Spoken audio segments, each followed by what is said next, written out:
Hi, I'm Art Bergeron, and the presentation you're about to see is the one that I had recorded for showing in December. So it's all about December. It's about giving. So I talk about the fact that you can give as much as you want to anybody, anytime. I talk about the myth of the gift tax, and how you may want to give things away early, in order to deal with other issues. I also talk about maybe giving something to yourself, literally by taking more money out of your tax deferred funds than your required minimum distribution, both as a way of protecting those funds better if you later need nursing home care, and also as an estate tax reduction matter, and even an income tax reduction matter. So if you're interested in this, watch it. With me is my good friend Janice Long, who was just telling us about all of the things that she's been doing. Janice, tell people how many Shine folks you have seen for people trying to figure out their Medicare plans. This is unbelievable. So since October 17th, I was checking the numbers last night.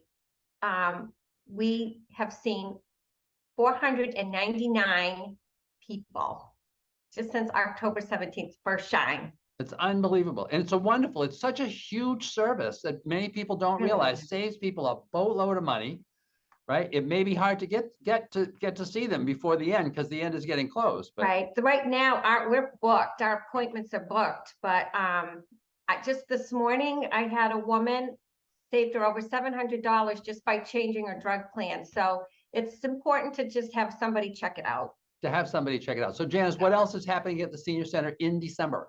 So in December, we have a holiday brunch coming up. It'll be in the newsletter. It's on Tuesday, the 13th. We have a grab and go meal and a holiday gathering here at the Senior Center. So those are just a couple of things. We also have, want people to know, we do have two support groups going on at the Senior Center. We have a caregiver support group. That'll be on Thursday, December 8th at 1 o'clock. And we have a bereavement group now, which is new, and that'll be on Monday, December 19th at 1 o'clock. So if you're interested in any of those things, please call the Senior Center. We'll give you more information. We also have a lot of fitness activities going on. So check out the newsletter and call us with any questions at all. And happy holiday. And if it's nice to have people coming back to the center. Yeah, and if you just want to go to a warm, welcoming place, that's the place to go. If you don't know, if you haven't been there, you're just really losing out on something. It's a very special place. So Janice, if they've got any questions regarding any of this, what's the best number to call you? So the best number is 978-568-9638. And if you get any questions regarding the seminar, you can give me a call. My direct line is 508-860-1470. So Janice, to you and to everybody, happy holidays. Hope you enjoy the holiday season. We'll see you all in 2023. Thank you. And you too, Arthur. Thank you so much. Thank you.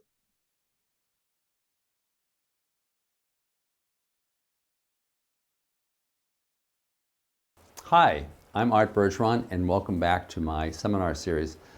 This one for December, 'tis the season, and I often talk about specifically 'tis the season for giving, and I talk a little bit about that, and I'm going to a little bit later on. But I've also come to realize when I do my my April seminar on taxes, that really a piece of the planning for that April seminar has to happen right now if you want to minimize your income taxes. So I wanted to talk about that too. So once again, as usual, I'm talking about my friends Frank and Mary and their kids, Peter, Paul, and Mary Jr. I've often told you that their goals in life are very simple. They want to live in their house until they die. They want to die. They want to be buried in the backyard. They want to leave everything to their kids. For this presentation, I'm going to add two more, though, which I often hear about. They don't want to pay any taxes, or at least as little as possible. They're not trying to evade taxes, but they don't want to pay more than their fair share. And they don't want to get clobbered by nursing home care costs later in their lives. And this is, the older you get, believe me, I'm going to be turning 73 next month in January. The older you get, the more this concern about possible nursing home costs weighs on people's lives. So I want to talk about those things a little bit. So Frank and Mary's assets in this case, they own their house. It's worth about $400,000. They've got joint savings worth about $300,000. Mary has an IRA of about $600,000. So their total assets are worth about $1,300,000. Their income from Social Security, from interest on their savings, and from the RMD, the required minimum distribution on Mary's IRA, which is pretty hefty because Mary's IRA is pretty large, is $40,000. At $40,000, if that's their taxable income for federal purposes, the marginal rate on that the highest dollar that they're being taxed on is 12%. Their tax, if their income was $40,000, would be about $2,000. So one of the things that Mary worries about, though, and Frank does too, is what happens if at some point she needs to qualify for Mass Health because she needs nursing home care. Remember, if you're in a nursing home for more than 100 days, Social Security will not cover it. Social Security covers the cost of getting better, not the cost of staying the same. After that, you're on private pay at rates that range today from about $14,000 to about $18,000 a month, unless you're on Mass Health. So I want to talk about that, about how Mary would qualify for Mass Health, in order, because it helps you understand what we're trying to achieve here. So if Mary needed to qualify for Mass Health while Frank was still alive, there really wouldn't be an issue. For Mary to qualify, she would have to show that she has less than $2,000 in countable assets, which obviously they have a lot more than that. But Frank, as the healthy spouse, could own the home. He could have other cash or cash equivalent assets equal to $137,400. This is a number that changes every year. This is a federal government number.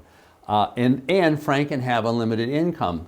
So what I would advise, if Frank and Mary were coming to see me today, or if Frank were coming in because Mary were in the nursing home, is I'd say, Frank, don't worry about anything. All we have to do is we're going to transfer all of the assets from jointly or from just Mary to just you, and that'll immediately make the house safe. I'm then going to have you keep, say, $100,000 of the remaining assets and use all the money over that to buy an annuity. And as long as that annuity calls for equal monthly payments over a term that was shorter than Frank's life expectancy at that time, the purchase of that annuity would be a legitimate conversion from a countable asset to a non-countable income stream. If he did that, thereby reducing his remaining assets below the magic number, $137,400, the day after that, Mary would be eligible for Mass Health.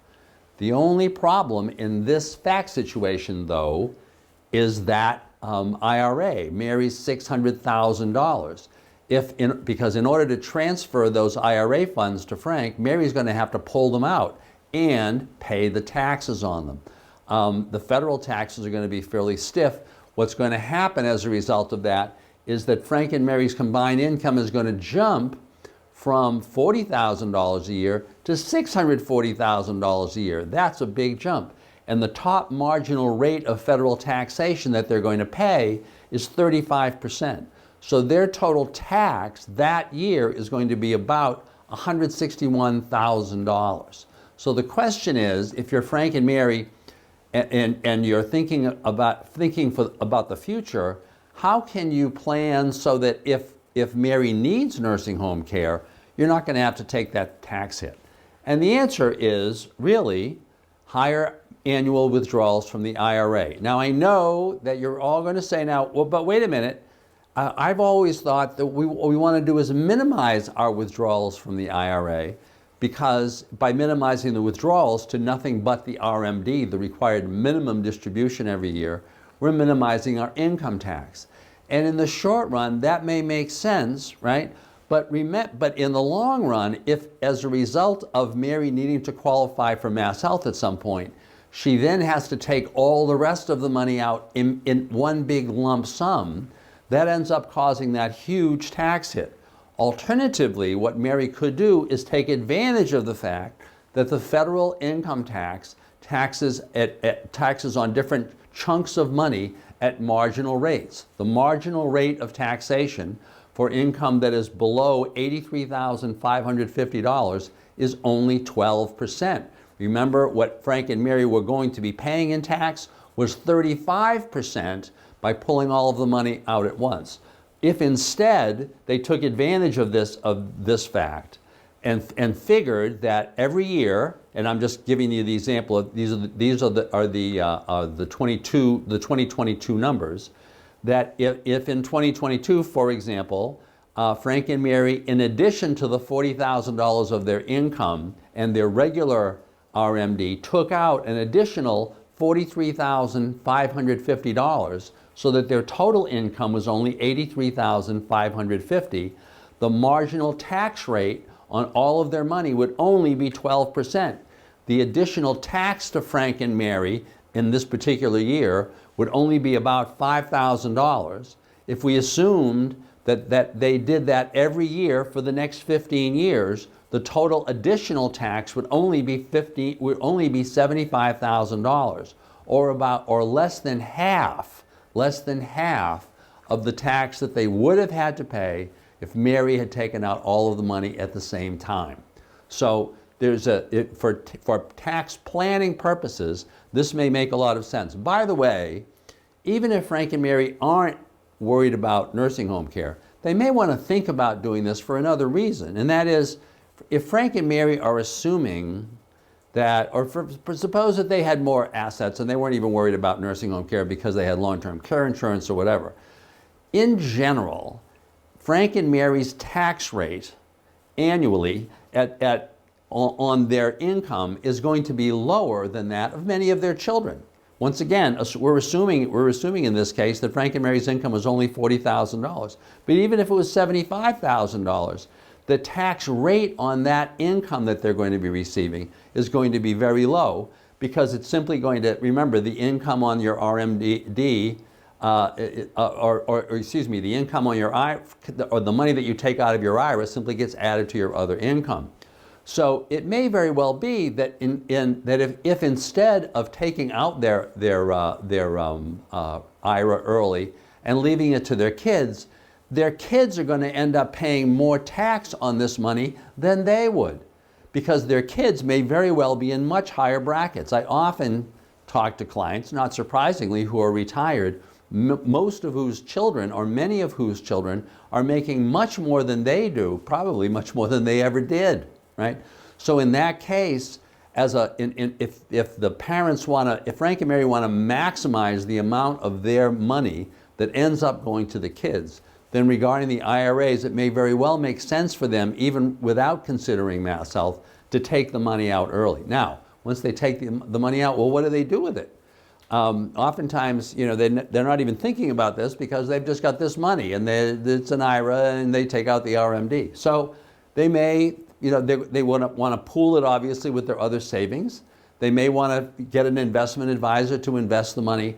One alternative would be they may want to actually convert Mary's traditional IRA into a Roth IRA, so that the income that they earn on those funds from then on in does not get taxed.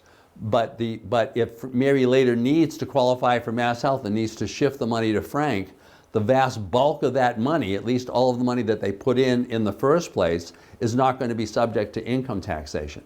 Another possibility, by the way, is they could also just give it away.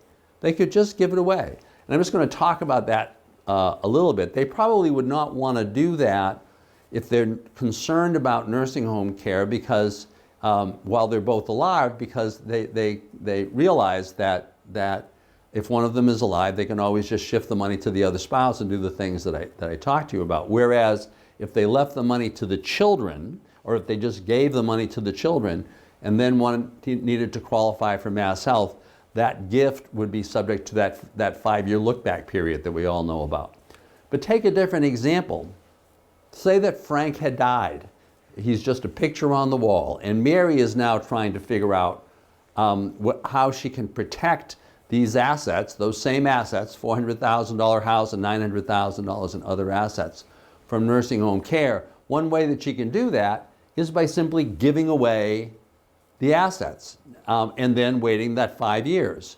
Now, oftentimes, if I were talking to Mary and she only had one child, if she only had Peter, not Peter, Paul, and Mary Jr., and she trusted him, I would tell her that the simplest way to protect those assets would simply be to give them to Peter. as long as she trusted the fact that if she ever needed any of the assets, Peter would give the assets that she needed back to her, or would buy the things that she needed. For most families where there are multiple children, what I typically recommend is that instead of giving assets directly to the children, you create an irrevocable trust. Irrevocable means that whatever you put into it, you can't take back out of it. You create an irrevocable trust. You name as the trustee of that trust your most trusted child. You make that trustee the trustee for the benefit of all of the children, and you specify that following your death, whatever is left in trust is going to get divided among those children. But you assume that while you're alive, that the assets are going to stay in one big pile, and that if you ever need the assets, that you can talk to the trustee, and the trustee will then distribute some of those assets to himself or herself, and then turn around and give them back to you. So that's the kind of traditional strategy if you're trying to protect these assets and you're getting older and you're single as opposed to married. The issue on this case, though, right, is if Mary gives those assets away, does something bad happen as a result of that gift? Is there an effect to giving away the assets? Now, Mary, in this case, probably would not want to give away her home because for tax purposes, she'd be giving away the home with the lower tax basis. So I'm not going to go into that, but I want to talk about the other assets, the other $900,000. If she gives them away, she knows that 5 years and a day after they've been given away, they're no longer countable or lienable for mass health purposes. But isn't there a gift tax? Isn't there a gift tax? Isn't there something bad about giving the assets away? Well, the answer to that is really no. So once again, Mary's, whether or not she's doing this for the benefit of, or in order to protect these assets for nursing home purposes, I'm going to talk about what would happen if Mary gave away these assets early. Her goal would be, ideally, if she were just giving them away and weren't worried about mass health later on, to give them in equal shares to her 3 kids, Peter, Paul, and Mary Jr. Now, if she was planning on giving those assets away when she died, the question is, why doesn't she give them away now? Well, the most common answer that I hear is this myth. Oh, if I give away more than a particular amount, don't I have to pay a gift tax, right? The answer to that is no, but I want to talk to you about why. The myth of the $16,000 per year gifting cap. First of all, if you give things away, there is no Massachusetts gift tax, first. And the receipt of a gift is not income. So by giving things away, you're not triggering a big income tax to your kids. The receipt of a gift is not income. So the only question is, what about the federal gift and estate tax system, which is the origin of this myth of the gift tax? At the federal level, as opposed to in Massachusetts, there is a combined gift and estate tax system. So in Massachusetts, while there is an estate tax, if you have a taxable estate of more than $1 million, you can literally give away your assets the day before you die and thereby avoid the Massachusetts estate tax. So then with one exception, I'm going to talk about that. So the question is, and which some people have done, and which is definitely it's possible to do. So at the federal level, I think that somebody there was thinking about this and said, well, wait a minute, we want to avoid that loophole. And so at the federal level, there is a combined gift and estate tax system. The system is, if you die, you're single, and you leave a taxable estate of more than a given amount, which is now over $12 million, that's right, $12 million, then the estate owes an estate tax. If you give away money before you die, you pay a gift tax, unless you qualify for one of the 2 gift tax exclusions. There are 2 basic exclusions. There's the one that everybody knows about, and there's the one that nobody knows about.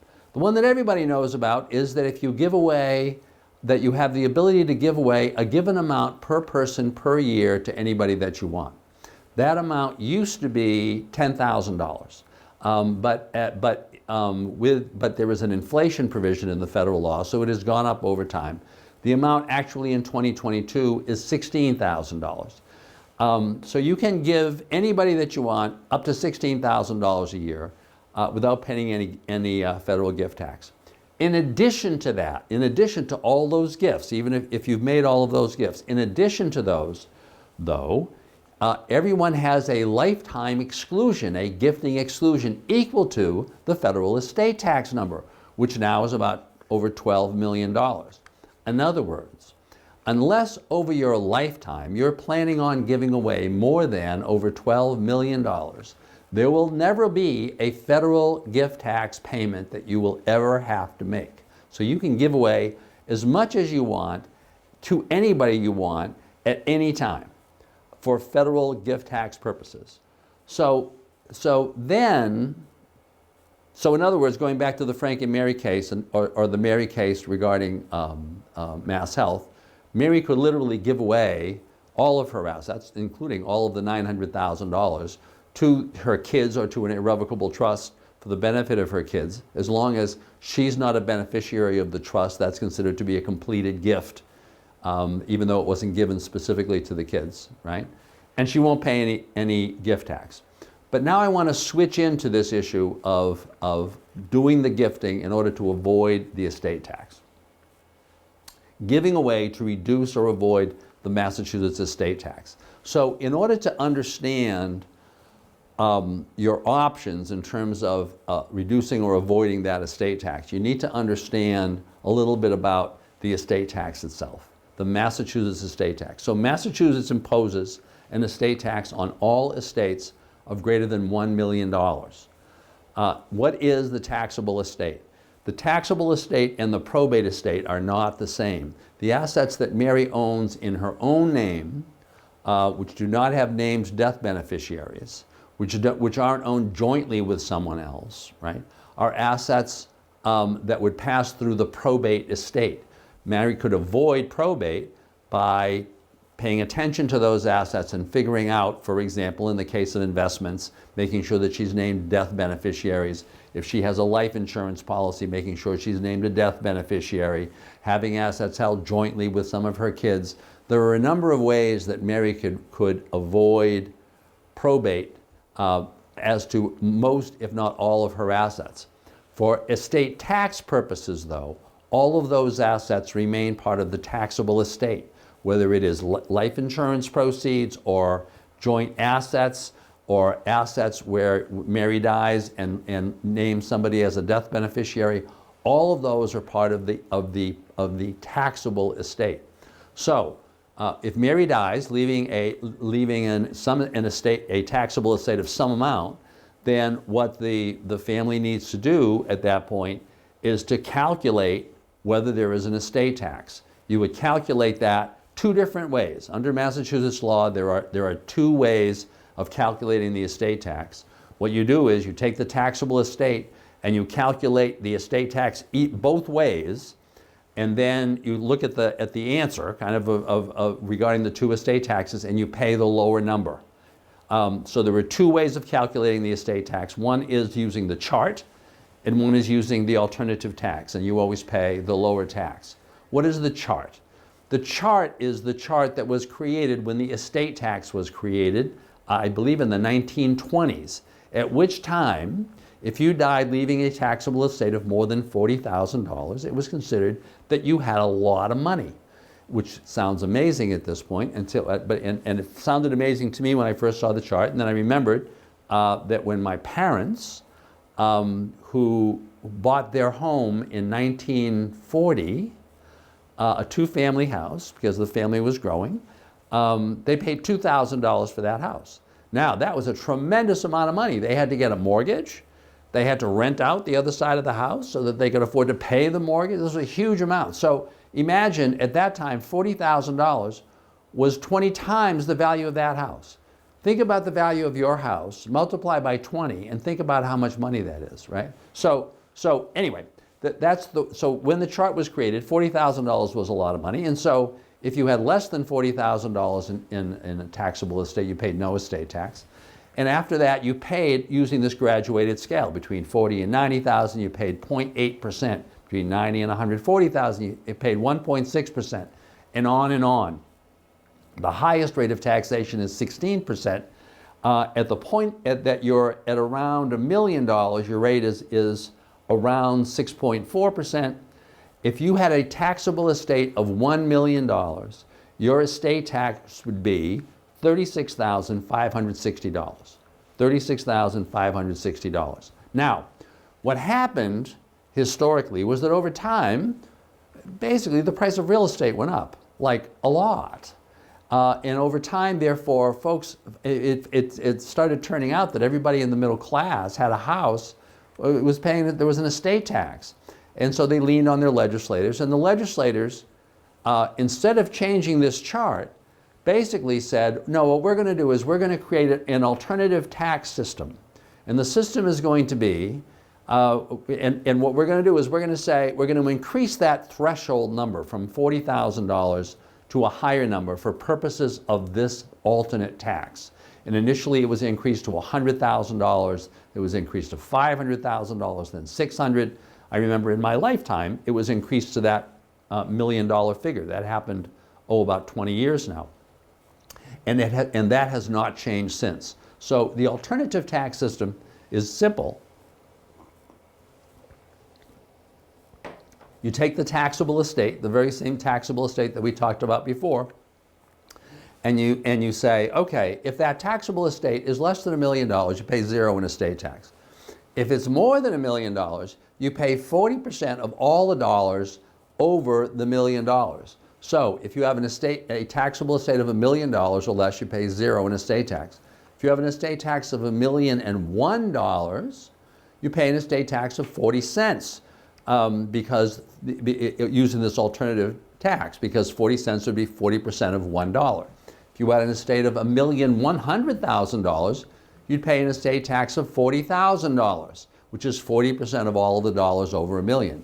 There comes a point, and that point is at around $1,125,000, where the alternate tax is actually higher than the regular tax.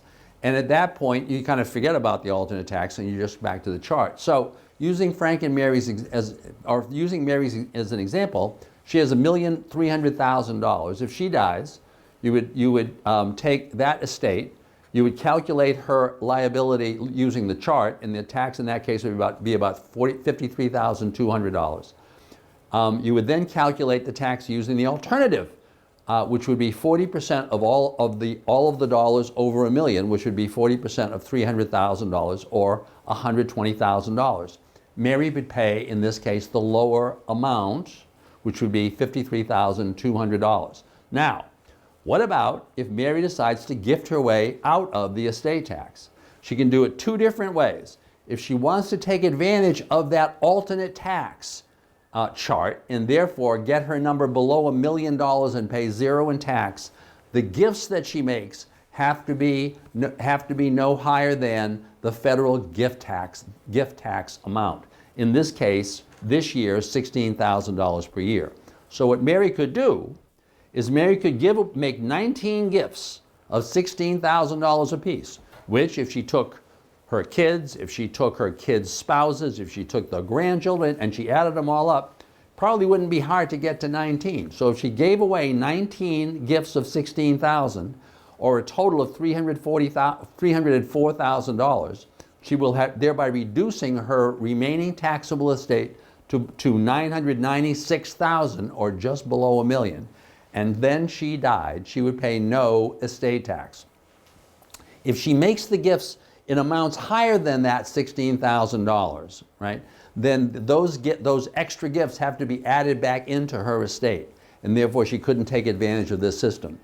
But still, if Mary wanted to, she could give away that $900,000 the day before she died and still benefit by doing that. The reason for that is that even using that once she's made those gifts are no longer part of the taxable estate. Remember, the chart says that her tax on $1,300,000 would be $53,200. If Mary died with that amount, she'd pay $53,000. And by the way, that's an error. I made an error on this page. She'd pay $53,000, actually $200. If Mary gives away $900,000, the remaining, the estate tax on the remaining $400,000 is only $8,720.